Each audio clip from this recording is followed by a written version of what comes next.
Good morning, biology, and welcome back to chapter 2, where we're going to start talking about the chemistry of life. Life is really cool because all organisms have a kind of heritage with each other.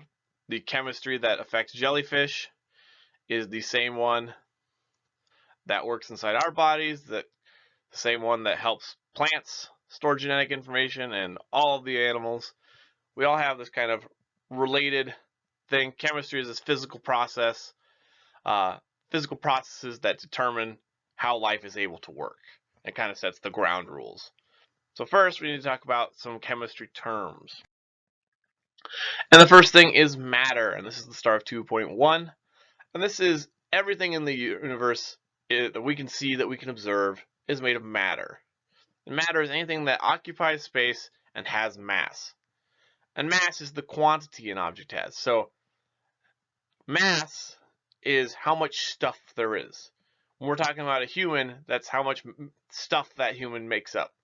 How many atoms that he has in him or she has in him. And wherever that human goes, as long as it's not eating or disposing of waste, it's going to be that same mass. So mass, however, is different than weight. On the Earth, this example human here there's still 50 kilograms of him. When he goes to Mars, that doesn't change. Mass is the quantity of stuff that you are. So you can't change that. Weight is the force of gravity acting on a mass. If you take my physics, you'll find out that weight and gravity are related. The larger the object, the more gravity effect it has, the more weight that it kind of pulls on that object. So is your weight the same on the moon or Mars here? No, your weight's not the same. On Mars, which is about a quarter of the size of the Earth, you're around just over a quarter of your weight there. But your mass, 50 kilograms, stays the same in both places. If you were to go to a heavier planet, like Jupiter, your mass would stay at 50, but your weight would be much, much more because Jupiter is much larger, therefore it exerts more gravity on things on its surface. So when we talk about matter and mass, all things are made of elements and atoms. And these are things that cannot be broken down into simpler types of matter. Living things utilize and have around 30 elements that are really, really important to them.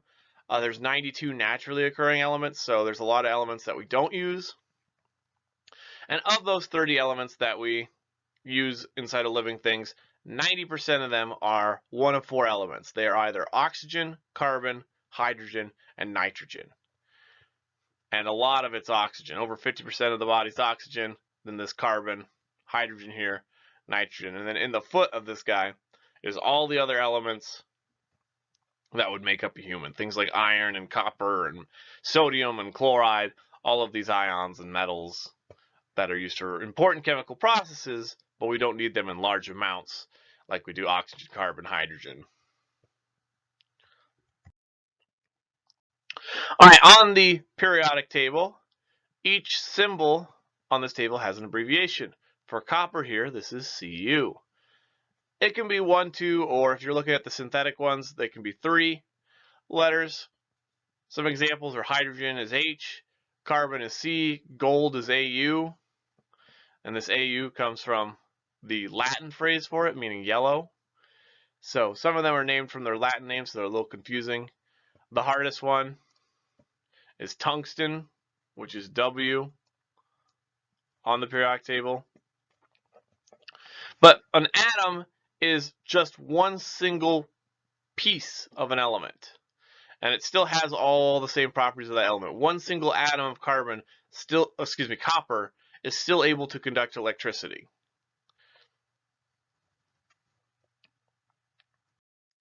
Oh wait, the nucleus.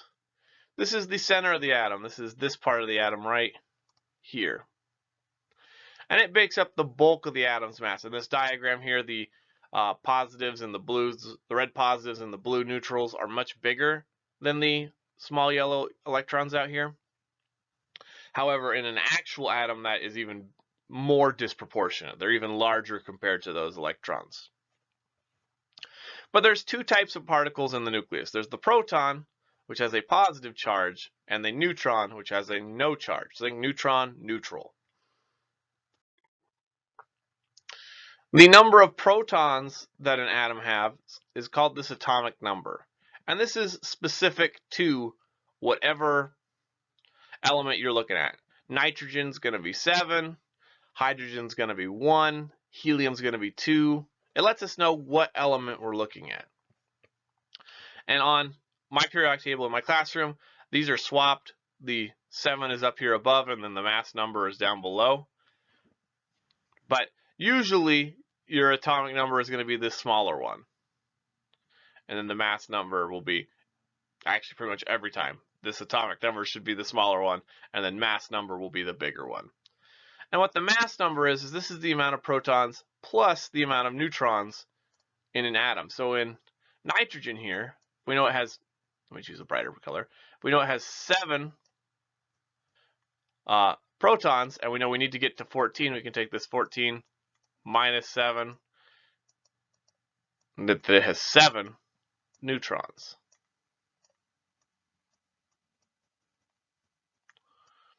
In this atom here. Now, electrons are the piece of the atom we haven't talked about yet. These are these kind of negative swirl bits out here making these orbitals. So electrons are the negatively charged particle. And most of the time in neutral species, in elements that have a 0 charge, they're going to equal the amount of protons. So your net charge will be 0. When we talk about ions, there's a little bit of, you can have elements with charge on them. But for right now, if you see them, if you see this guy here is a 1, 2, 3, this is a sodium, and it's a neutrally charged one. So electrons are high energy particles. They are what causes light and electricity, but they have very little mass. They're very small compared to the rest of the parts of the atom there in the nucleus. And they are always moving. They're always moving around at very high speeds. All right, orbitals. This is a 3-dimensional region around a nucleus that electrons live in. So we call them shells. And the first shell has a small amount of energy, and as you move outwards, you get greater and greater energy.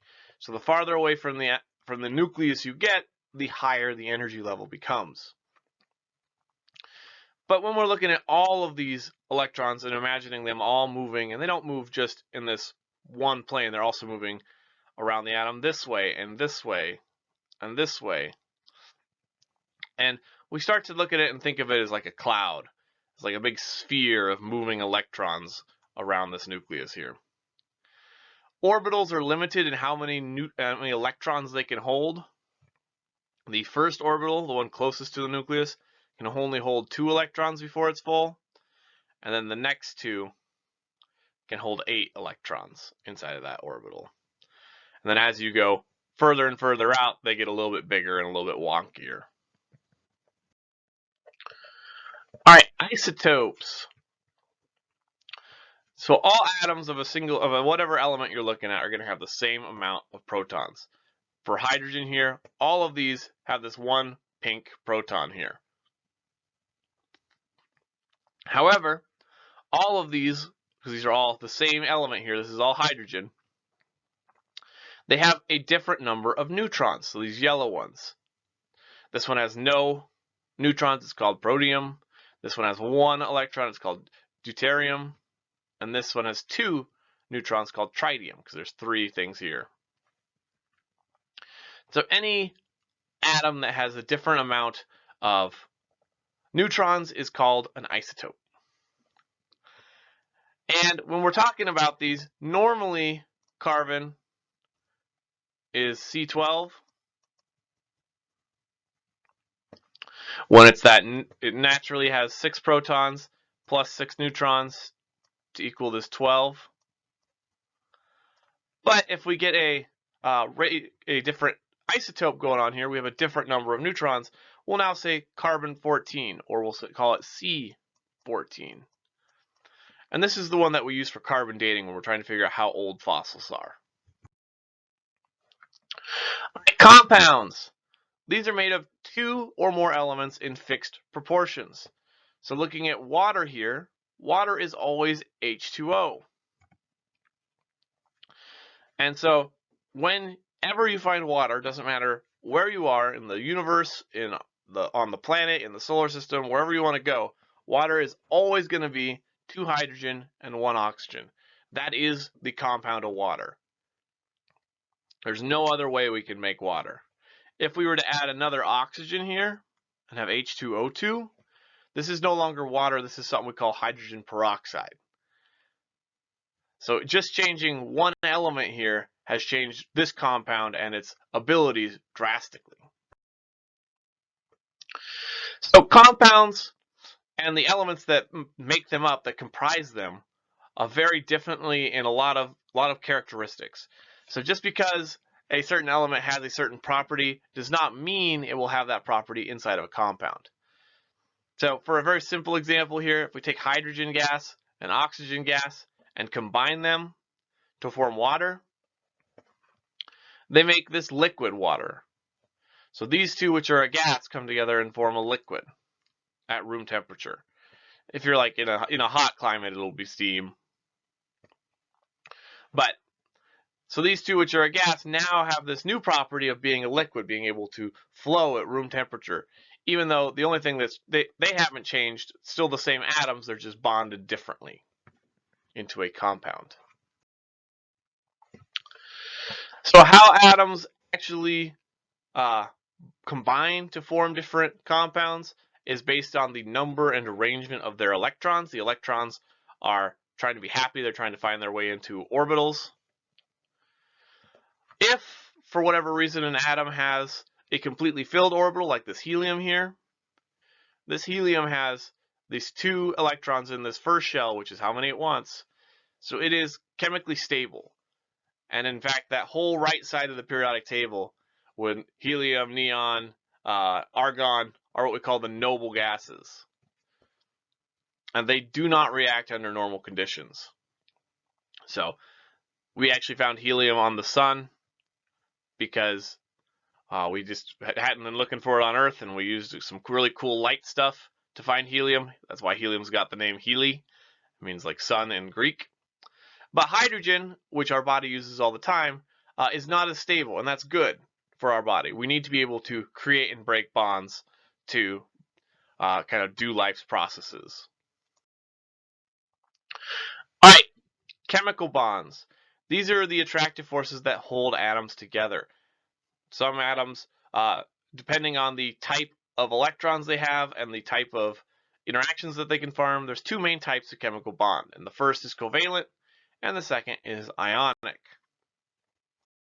In covalent bonds, this is when 2 atoms are sharing 1 or more pairs of electrons. So water is an example, H, sharing with this O, sharing with another H here. These lines I've kind of used to designate what they are, as these are these bonds here. Each one of these is 2 electrons being shared amongst those 2 atoms, where oxygen has ownership of half of it, and the hydrogen has ownership of half of it. And when we get covalent bonds forming, we get what we call a molecule. And this is very similar to a compound, but it's one that is made out of covalent bonds. So it's the simplest part of a substance that retains all the properties of that substance. So looking at this, this is 1 molecule of H2O, just 3 atoms, 2 hydrogen and 1 oxygen. Or you can look at like a molecule of breathable oxygen, which is O2. Or in this diagram over here, we have H2, where both of these hydrogens are sharing their 1 electrons to make this 2.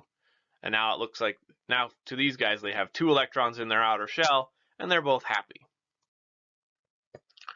All right, ionic bonds. In an ionic bond, what happens is one element is taking an electron from another. So our most common example, the one that we're very common with, is sodium and chloride. Sodium has this extra 1 ion out here, and chlorine has 7. So sodium wants to get rid of this one, and chlorine wants to gain a total of 8. So this positive sodium here attracts this negative chlorine, and this interaction here is called an ionic molecule. You'll notice this guy's charged and this guy's charged. That's because these guys aren't sharing these electrons equally. This guy's gotten rid of a negative, so he's become more positive, and this guy's gained an electron, so he's become more negative. All right, for 2.2, the focus is going to be on energy and matter. So we're going to be looking at what is energy. And energy is the ability of anything to do work. And there's lots of different types of energy. Energy can't be destroyed. It can only be converted from one form to another. So on this kind of chart here, we're looking at like chemical energy. You eat this food and then you use it to do mechanical work. You can also use chemical energy as in like a battery to power a light. We can use electrical energy to create heat or create light. Plants use light energy to create chemicals. Or we can use chemicals to create mechanical energy. So anytime that we have this energy source, if we can convert it into something and use it, that's a good application there. All right, we're going to quickly go over the states of matter. You probably remember these, but just to make sure, everything in the universe exists in different states of being. The first and most common that we see is solid, which particles are moving less rapidly than those in liquids and gases. They end up looking like this. All the particles inside of that solid are tightly packed together. It has a definite volume. When you hold an apple, as long as it's not moldy or very, very old, it has a definite volume and a definite shape. It's very hard to squeeze that apple and like have that solid run away. Where if you had like a liquid and you tried to hold it, it would run through your fingers. So solids, very definite volume, very definite shape. Now liquids, on the other hand, aren't as nice as solids that way. They do have a fixed volume. There's a certain amount of liquid in this cup. And you could figure it out. If you had a measuring cup, it'd be a cup, it'd be a quarter cup, it'd be 1 glass of water. But the shape of water is not fixed, which is good because when you want to get it out of the filter and into your cup, you want it to flow. You want it to be able to slip past each other into your cup. But liquids will fit the container that they are put in. So if you put this in a square glass instead of this kind of round glass, you would have a square amount of liquid instead of this glass-shaped amount of liquid.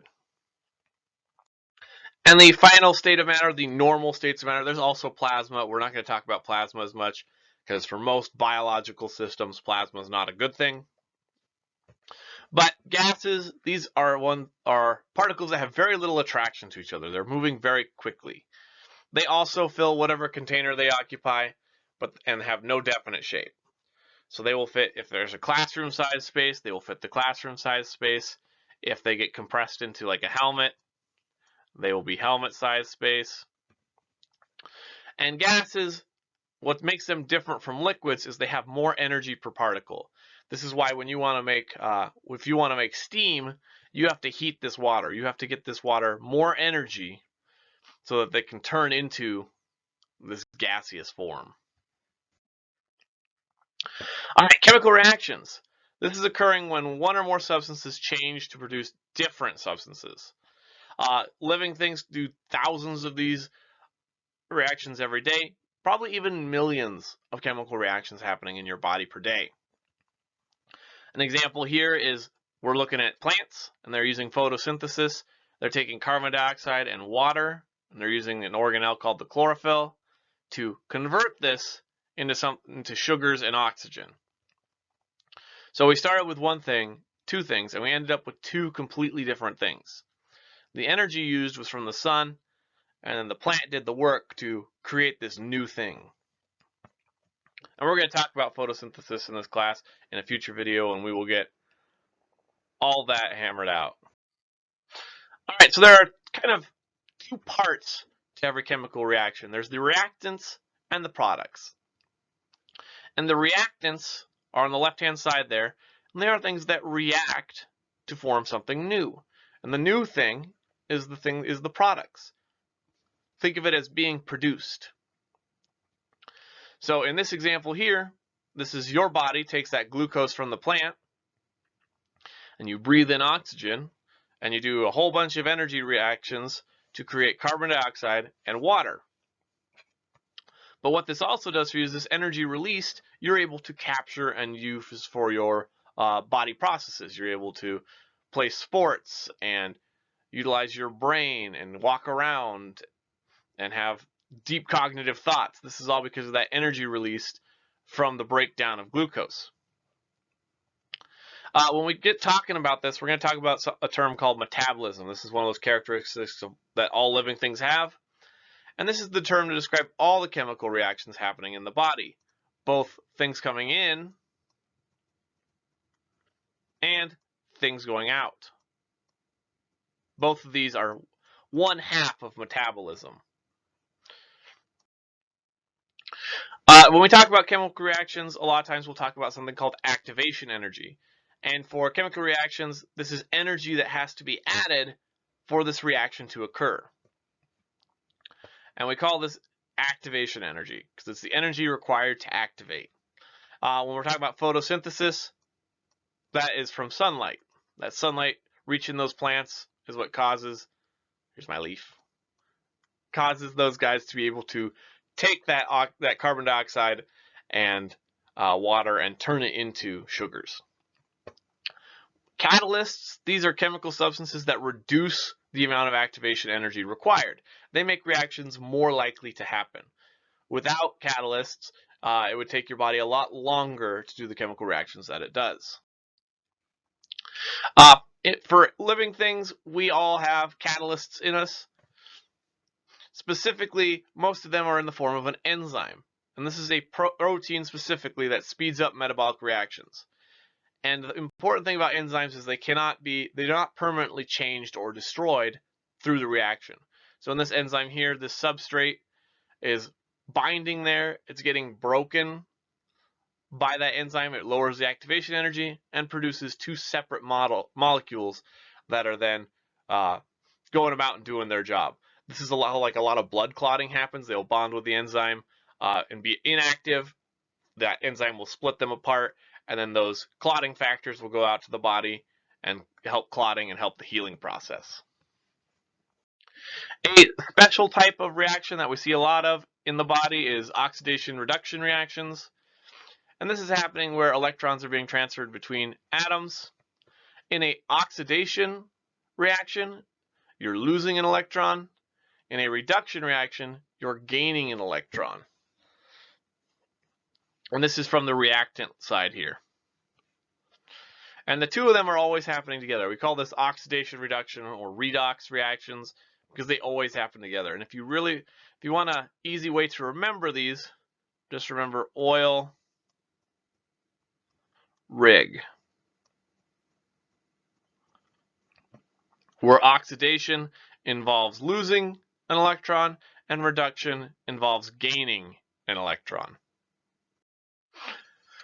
All right, the last section for this chapter, 2.3, is all about water and solutions. The first thing we need to talk about water is it has a polarity. And this is where the charge from the protons and electrons is unevenly distributed.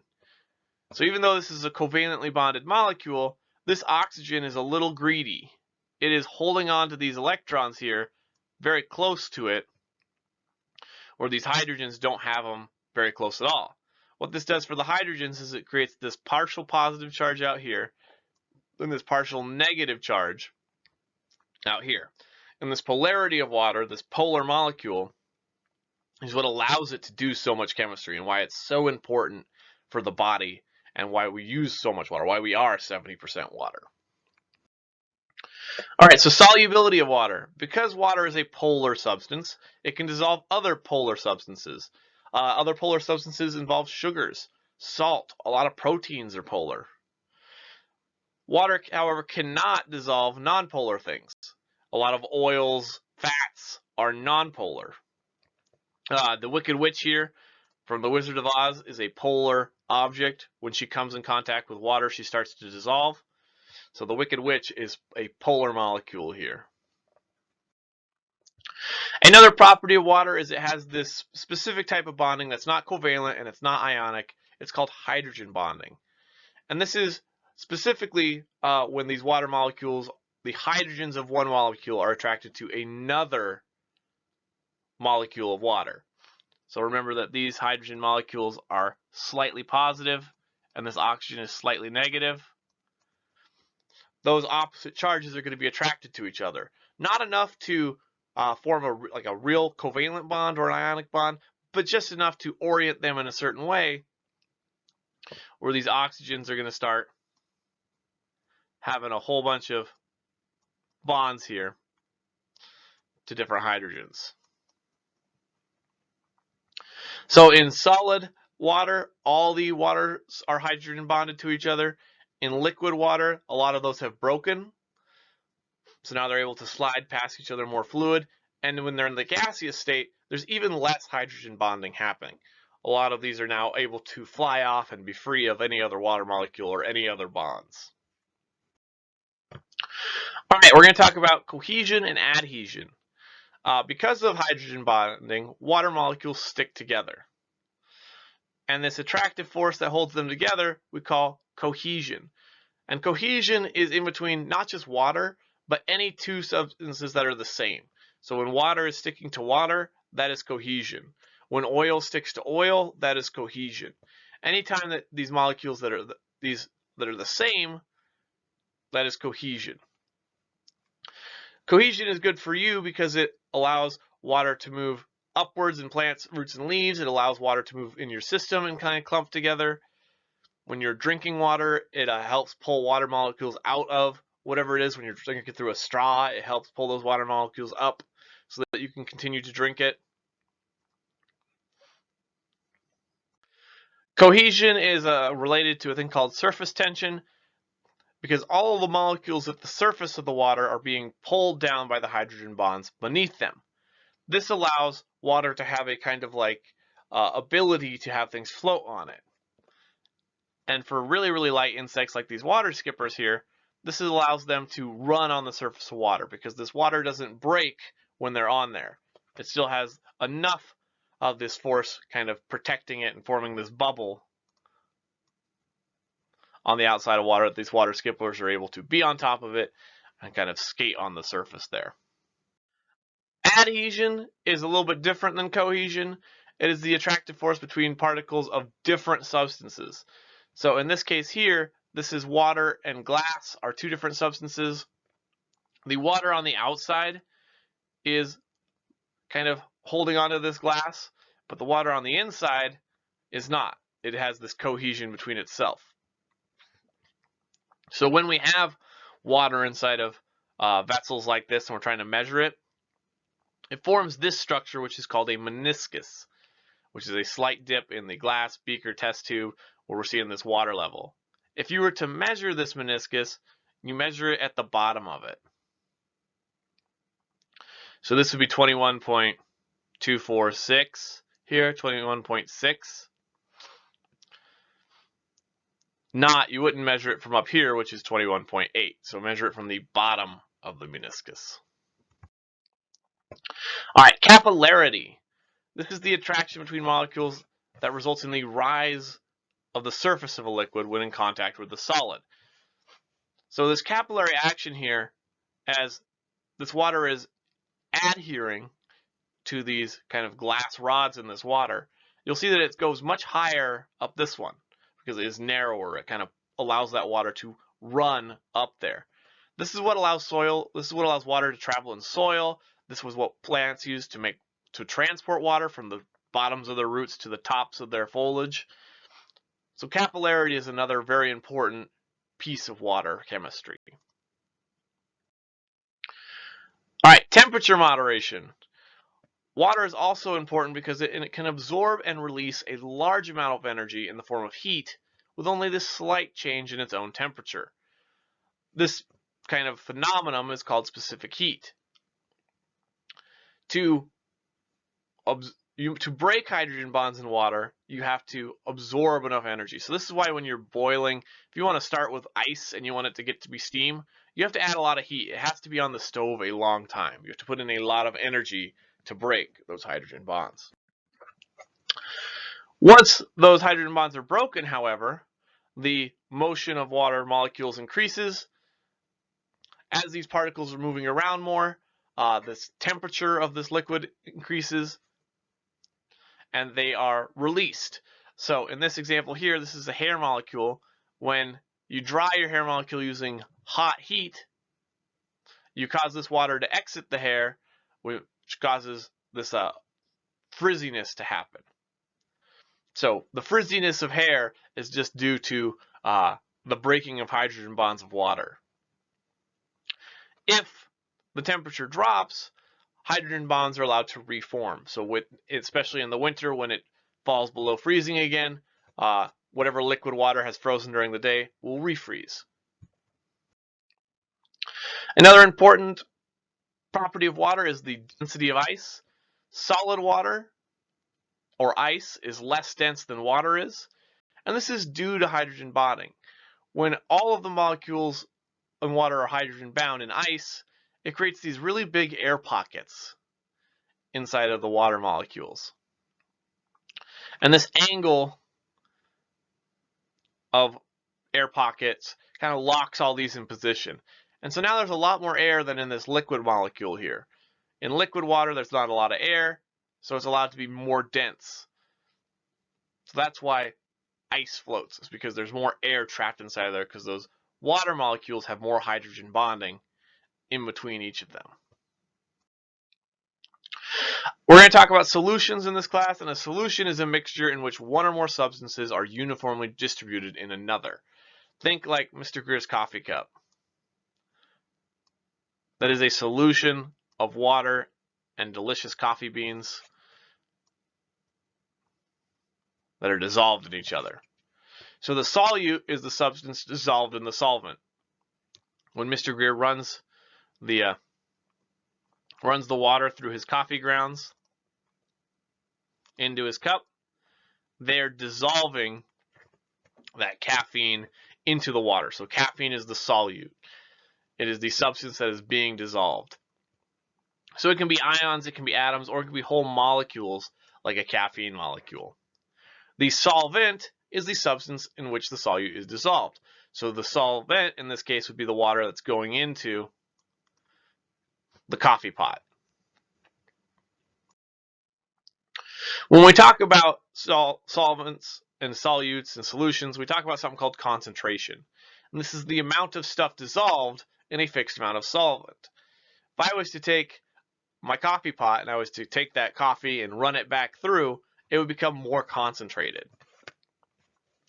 So if you take salt water that has 2 grams of salt, it's 2 grams of salt in 100 grams of total solution. So if you just had 100 grams of salt water sitting there, you would find 2 grams of salt if you were to evaporate all the water off. The more salt you dissolve, the higher concentration. If you dissolved 4 grams of salt in 100 grams of solution, now you would have 4% salt water. And so on and so forth.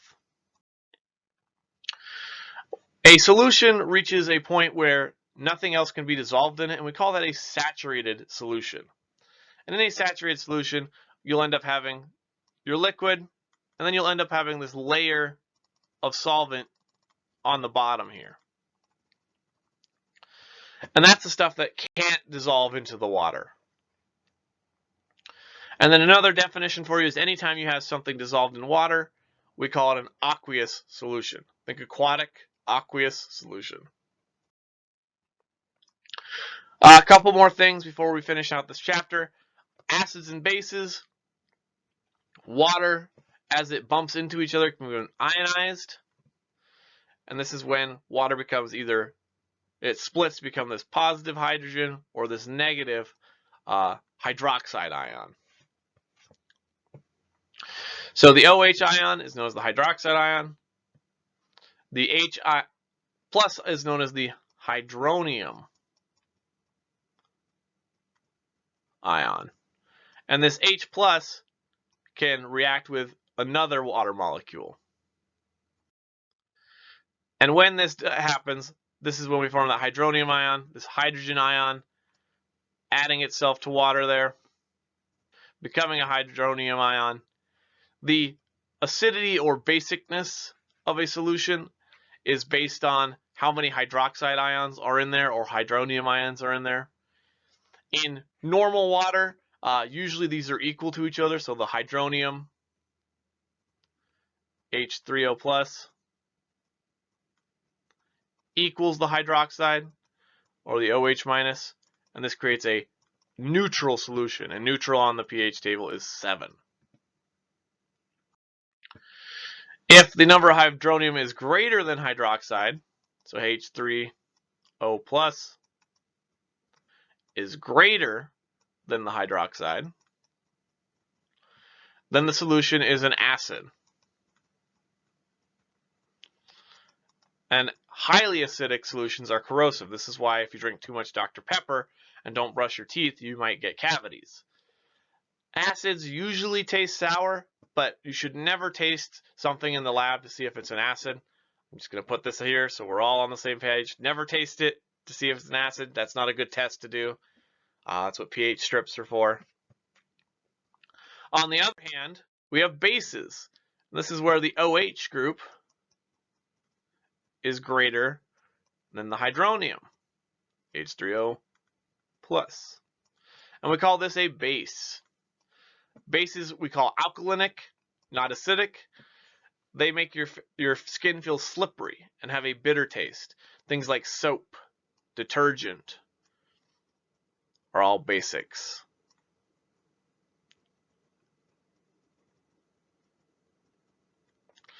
And like before, you should never taste a solution to see if it's a base or not. That's what we have pH strips for. This concludes the end of chapter 2. I hope you've gotten some basic biochemistry knowledge. We're going to apply this next chapter when we start talking about the different types of molecules in the body. But hope you enjoyed this video and hope you have a great rest of your day.